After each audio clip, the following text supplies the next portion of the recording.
girl. She's got blonde hair, blue eyes. She was on the homecoming court her senior year. But I'm here to tell you that she's very unique. And it actually all starts with the spelling of her name. I mean, Kelsey itself really is a very common name.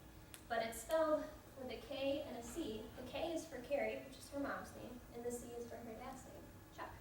So K for Carrie, C for Chuck, and Kelsey was born on November 15th, 1994 in Garber, Iowa. She has two younger brothers, aged 17 and 13. Her favorite color is light blue. She's a nursing major here at Clark. She's actually here on a volleyball scholarship, so kudos. And on Sundays, she's a waitress in Coolsburg. Now, I could tell you, a million different fun facts about her, but that's not what you want to hear.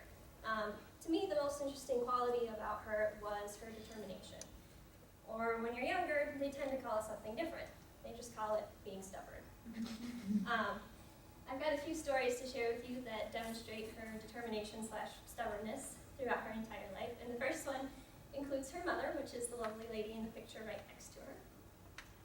When she was younger, she knew that she was a pro at riding her bike in the driveway.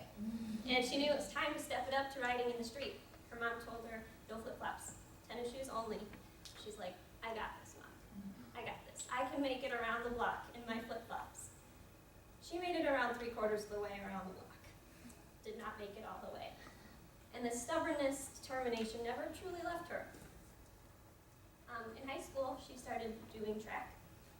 And her team was doing really great. They were going to make it to districts, and districts was 2 weeks away.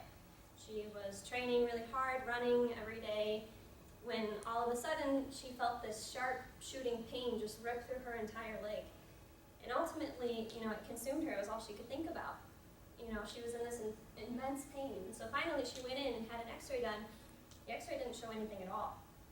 They sent her home and she thought maybe it was a shin splint. She kept running. A couple more days went by and she decided to go back for an MRI. The MRI showed a stress fracture. Now, to most of us out there, it's a stress fracture, no big deal. Not life-threatening, can be fixed with a cast, right? But to somebody who was running and was only 2 weeks away from districts and was working really hard every day, her world stopped on a dime right there. She was faced with this dilemma, what do I do? The doctors gave her a choice that she could put a cast on it and it would be fine, or she could keep running and it would make it worse. And she'd be in a cast for longer once she finally got a cast on. So what do you think she did? She ran on that broken leg for 2 more weeks.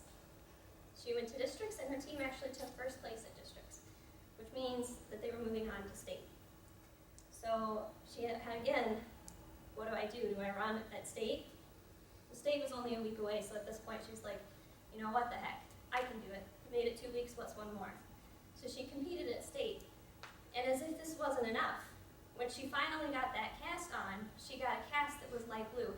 Not because her favorite color is blue, but because that was the color of the state track she ran on.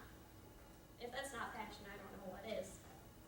So my closing thoughts to you would be not only to imagine the pain that she was in every time she took a step, but then to apply it to your own personal passions, wherever those may lie. If it's art or music, if you were faced with this dilemma like this, would you let anything stop you? Would you let something as trivial as a broken leg get in your way?